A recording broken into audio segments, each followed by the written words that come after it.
निशंक होई रे मना, निर्भय होई रे मना, प्रचंड स्वविबळ पाठीशी नित्य आहे रे मना, नित्य आहे रे मना. जय शिवदत्त श्री स्वामी समर्थ महाराज की. हॅलो. हा बोला हॅलो. ताई. हा बोला हा. ताई. हा आपण हे ना नीता राजे सुनीता राजपूत. हा. स्वामी समर्थ. हो, श्री स्वामी समर्थ. बोला ताई. अहो, मी प्रदीप दादांच्याकडे गेले होते. अच्छा. हा. हा. तर त्यांनी मला बरेच सेवा दिल्यात. अच्छा. बरं का? हा. हा. संकट मोचन, आरोग्य सेवा, हम्म. परत ते गणपतीची सेवा, हम्म. व्यंकटेशचे हे दिलेलं आहे. हा. तर मी माझ्याकडे पुस्तकं कुठलीच नव्हती. हा. ती आणली सगळी. अच्छा. हा. आणि आणली आणि आता सुरू करायचं. हम्म. मी फोटो पण आणला.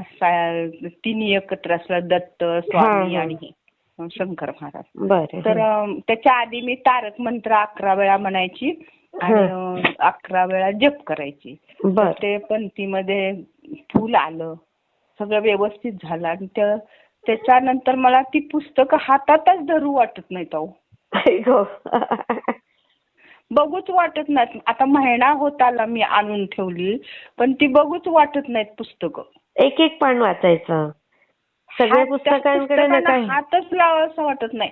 आणि काय झालं, हे स्वामींचा फोटो आणायला गेले मी मंडईत. मी पुण्यातनं बोलते. मी मंडईत फोटो आणायला गेले. मला फोटो आवडला. अनुभव सांगते तुम्हाला. आणि तो फोटो घेताना ते किंमत त्या मुलीनं सांगितलं दुकानातले काय आहे ते. मला ही खूप किंमत होतीये, मी उद्या येते म्हणून निघून आले तिथे. निघून आले, घरी आले. घरी आल्यानंतर ती रात्र मी जप केला, तारक मंत्र म्हटलं, सगळं झालं. आणि दुपारपासून दुसऱ्या दिवशी दुपारपासून वेड्यासारखंच मला व्हायला लागलं. काय होतंय वेड्यासारखं? असं सुचतच नाही, काहीच सुचत नाही. गोंधळल्यासारखं, हे केल्यासारखं. आणि मी जिथं काम करते, मशीनवर काम करते ना, शिलाई मशीन. बरं. त्या दोन्हीही मशीन बिघडल्या. अच्छा. बिघडल्या. सकाळी मी 10 ला गेलेली कंपनीत आणि 4 वाजता माझ्या डोक्यात एकदम आलं की आपण स्वामींच्या फोटोची किंमत केली. नको होती करायला, हे माझ्या डोक्यात आलं. आणि मग मी तिथंच मशीनवर बसूनच स्वामींची क्षमा मागितली. तिथूनच नमस्कार केला. मोबाईलवर स्वामींचा फोटो आणि माफी मागितली. एक 10 मिनिटात माझं डोकं शांत झालं. अरे वा. बघा, हे असा अनुभव. आणि मग गेले आणायला फोटो दुसऱ्या दिवशी. म्हणजे आणायला गेले तर दुकानच बंद. असं घडलं मला.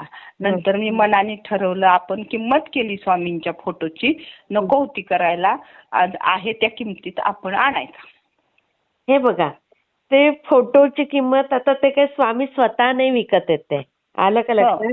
ते मनाला असं काही लावून घ्यायचं नाही. शेवटी हे दुकानदार कुठलेही म्हटले तर थोडाफार व्यापार बघतातच. तर ते किंमत केली म्हणून तुम्हाला असं मनाला लावून घ्यायचं बिलकुल कारण नाही. ते आलं का लक्षात? बिलकुल असं मनाला स्वतःला दोषी ठरवू नका तुम्ही. बर. आणि दुसरा एक अनुभव सांगते. असं फोटोचं म्हणजे हे होता, सोमवार का मंगळवार होता, परवा मागच्या आठवड्यात. आणि मी पहाटे उठून पाणी भरलं आणि आज लवकर उठले, आपण स्वामींच्या मठात जायचं. मंडईतलं, पुण्यातलं मंडईतलं अक्कलकोट स्वामी मठ. आणि जायचं म्हटल्यावर जायचं म्हणजे जायचं म्हणलं, असं मनाने ठरवलं. बस इथून घरून गेले, मला 1.5 तास लागतो जायला तिथपर्यंत.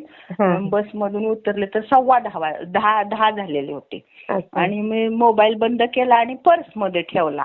बरं का, जायचं म्हणजे जायचं. असं चालत तिथून मठ बराच लांब होता बस स्टॉप पासून. तर मागं कोणतरी बोलतंय असं मला वाटलं, कोण बोलतंय म्हणून मी मागं वळून बघितलं. तर कोणीच नाही दिसलं, कोण नव्हतं रस्त्याला तेव्हा. गर्दी नव्हती, वाहन नव्हतं, काही नव्हतं. मग माझ्या पर्स मधनं आवाज आला. म्हणलं मी मोबाईल बंद केला होता, चालू कसा झाला? मी उचलला मोबाईल, बघितला तर निळ्या रंगामध्ये स्वामींचं हे स्वामी होते आणि अरे वा. कोणाला तरी सांगत होते, भिऊ नकोस, मी तुझ्या पाठीशी आहे. सगळं तुझं हरवलेलं मी तुला परत देतोय. वा. एवढं वाक्य मला ऐकायला मिळालं. अरे वा. हा. किती छान. मिळाल्यानंतर मी मग म्हणलं आता फोन ठेवावं, आपल्याला जायचं स्वामींचं दर्शन घेऊन कामावर जायचंय. हो, हो. आपोआपच बंद झाला मोबाईल. काहीही मी केलं नाही. अय्या. किती छान. हा. निळ्या रंगात स्वामींची आली ही वा. मूर्ती आली होती. वा, मग वा. मंडईत गेले, ते मंदिरात गेले, दर्शन घेतलं, घरी आले, कंपनीत गेले.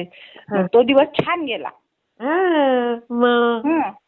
आणि नंतर मला ते नाही का तुमच्याकडूनच मी घेतला मला वाटतंय. मग ते मुंबईचे ते कोण काय घेतलं? कुशामृत देतात ते. अच्छा, अक्षय दादा. हा. अच्छा. हा. हा. मग त्यांचा फोन लागला, मला त्याचा पत्ता मिळाला. ते कुशामृत आणायला मी गेले. इतका त्रास झाला म्हणून सांगू तुम्हाला, काय सांगू तुम्हाला. अरे बापरे. 5:30 वाजता मी घरातून निघाले होते आणि ते तिकडे येवलेवाडी कात्रजच्या तिकडं त्या बाई आहेत नीता परदेशी म्हणून. अच्छा. आणि त्यांच्याकडे ते कुशामृत मिळतं. त्यांनी मला फोनवर पत्ता सांगितला, व्यवस्थित सांगितला, पण मी ऐकला नाही का मला कळलं नाही, काही माहित नाही. त्यांनी जे गॅरेज सांगितलं त्याच्या समोर यायला सांगितलं, तर मी त्याच्या शेजारून गेले. अच्छा.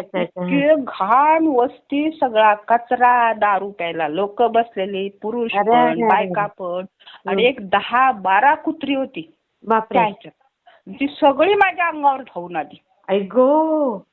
अशी पळत पळत येत आहेत म्हणल्यावर लगेच मी दत्तांचं स्मरण, दत्त महाराज तुमचेच श्वान आहेत, त्यांना बघा, सांगा शांत व्हायला. हे स्पष्ट असं मी उभी चालत चालत बोलते. तेवढ्यात ती कुत्री तिथंच जाग्यावर बसली. वा. बघा. हा. इतकं अंगावर काटा येतो ना माझ्या. मग पुढे गेले, जरा रस्ता चांगला लागला, मग त्या लोकांनी मला पत्ता दिला. मी त्या ताईंच्या घरी गेले, मला कुशामृत मिळालं, आणलं. शुक्रवारी आणलं बघा, ह्याच्या दिवशी महाशिवरात्री दिवशी, आणि घेऊन आले. शनिवारी घेतलं. माझ्या डाव्या बाजूला कमरेची तर तळ हाता एवढी अशी गाठ, घट्ट गाठ होती. मी डॉक्टरांना पण दाखवली होती. आणि म्हटलं हे काय, तर ते डॉक्टर काय म्हणाले, ते चरबी आहे. अच्छा. पण ती दुखायची, त्या बाजूवर झोपलं की दुखायची, मला कस तरी व्हायचं. आणि मग मी शनिवारपासून सुरुवात केली कुशामृत घ्यायला. 6व्या दिवशी पूर्ण गाठ गेली ती. बापरे. हा, गेली गाठ. आणि मग असं पण कसं होतंय, सगळं गुडघे दुखणं कमी झालं, हाताला मुंग्या येत होत्या, खांद्यापासून येत होत्या काही. अरे बापरे. हा. तर ते खांद्यापासून येत होत्या ना, त्या पूर्ण गेल्यात. आता फक्त बघा हाताचा पंजा आहे का ना, तिथून पुढं येतात थोड्या थोड्या. पण असं काय वाचायला लागलं की भरभर भरभर भरभर भयंकर येत आहेत. बापरे. हा. आणि वाचून झालं म्हणजे वाचत वाचतच ते आपोआपच जातात. अरे वा. तेव्हा माझा जीव इतका अस्वस्थ होतो, ते दुखणं मला नको वाटतंय. खरंय. कुठलंच दुखणं नको. हा. त्या मुंग्या येणं, काम करायला लागले तसंच, पण स्वामींचं नाव घेतलं की संपलं. अरे वा. बघा. हा. कमी होते प्रमाण, त्याचं कमी होते, होत होत पूर्ण जाते. असं झालं.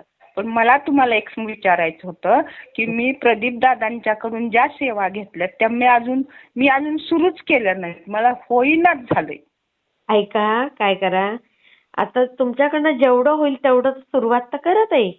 नाही म्हणजे जास्त त्यांनी सांगितलं एवढ्याच सेवा आहेत, तुम्हाला त्याच्याने टेन्शन येत असेल तर तुमच्याकडनं जसं होईल ना ताई तसं करा. हो, पण ते ताई गुरुचरित्राचं पारायण 7 करायला सांगितलं मला. वेगळ्या वेगळ्या सेवेला अशी एकंदर 7 होत आहेत. तुम्हाला सांगते नवनाथाची 3 होत आहेत. अजून तुम्हाला सांगते ह्याचं ते काय दत्तांचं नाही का ते वल्लभ चरित्र का काहीतरी आहे बघा, असं स्मरण. श्रीपाद वल्लभ ते पण वाचायला सांगितलेलं आहे, पण कुठलंच वाचलं नाही. नका वाचू. एक पुस्तकाचं फक्त एक पान वाचत आहे. असं करू का? नाही, त्या वेगळ्या सेवा आहेत. आता संकट मोचन आणि गणपतीची सेवा हे एका वेळेला चालू केलं तरी चालेल असं त्यात लिहिलेलं आहे. आणि बाकीच्या स्वतंत्र करायच्या. अच्छा. असं दिलेलं आहे मला. आणि तर मला काय म्हणायचं होतं ताई, मला असं वाटतं दादांना विचारावं माझं काय चुकलंय का म्हणून असं होतंय का. असं काही नाही. ते ना तुम्हाला आता ते एकदम सगळं बघितलं ना की एवढ्या सेवा, त्याच्याने ते थोडंसं टेन्शन येऊ शकतं. आणि ड्युटीवर न यायला मला 8-8:30 वाजतात, सकाळी 9ला बाहेर पडते, त्यामुळे मधला दिवसभराचा वेळ मिळतच नाही ना मला. बरोबर. मग ना जसं होईल तसं करा. दादा पण तुम्हाला असं हे करणार नाही. दादा समजतात की नोकरीवाल्या स्त्रिया आहेत, बिझी असतात. तर तुम्हाला जसं होईल तसं सुरुवात तर करा. आणि घरी कोणी नाही ना ताई, मी एकटीच असते. का? मला मुलगा झालाच नाही. मुलगी 5 जणी त्यांची लग्न होऊन त्यांना नातवंड झाली. माझं 75 वय आहे. बापरे. हा, मग मी 8 तासाची ड्युटी करून येते, पण कंपनीत इतका त्रास देतात मला, इतका त्रास देतात, मानसिक त्रास. बोलता पण येत नाही, काहीच म्हणता येत नाही. अरे अरे, असं होतंय. बापरे. ह्या वयात पण तुम्ही जॉबला जाता? काय करणार ताई सांगा तुम्ही. आणि पगार तरी काय हो, 8-9 हजार. अरे अरे. पण ठीक आहे, काहीतरी तोडगा म्हणून दादांना मी फोन केला, मेसेज केला, ते काय त्यांच्यापर्यंत पोहोचलेलं नाही असं मला वाटते. म्हणजे तुम्हाला माझे अनुभव पण सांगावे, आणि हा असं मला म्हणजे हे होते, घोटाळा होते वाचायला. काय हे बघा, आता ताई तुमचं वय 75 आहे, आलं लक्षात. तर त्या वयाच्या मानाने साहजिक तुमच्याकडनं एवढं होणार नाही. तर तुम्हाला ना जसं जमेल तसं वाचा. एक एक पान जरी रोजचं वाचलं ना तरी स्वामींपर्यंत पोहोचणार आहे तुमची सेवा ताई. नाही, ते पोचतंय बघा. आता मी तारक मंत्र म्हणते. जपाची माळ जसं होईल तसं पहिले 5 दिवस 11 माळी जप केला आणि 11 वेळा तारक मंत्र म्हटला. पण आता ते माझं लक्ष त्याच्यात लागेना झाले, विचलित व्हायला लागले मन. जसं होईल तसं करा ताई, पण करा. थोडं का असेल ना, पण करा. करते की रोज. उशीर का होईना, 10 का वाजेनात रात्रीचं करते. चालतंय ना रात्रीचं? हो ताई, जसं जमेल तसं करा. म्हणजे हे तारक मंत्र म्हणणं आणि जप करणं. हो ताई, हो ताई. आणि कुशामृताचा मला भयंकर अनुभव आला बरं का. खूपच मस्त अनुभव आहे तुमचा तो. छान. मी शेअर करते ताई.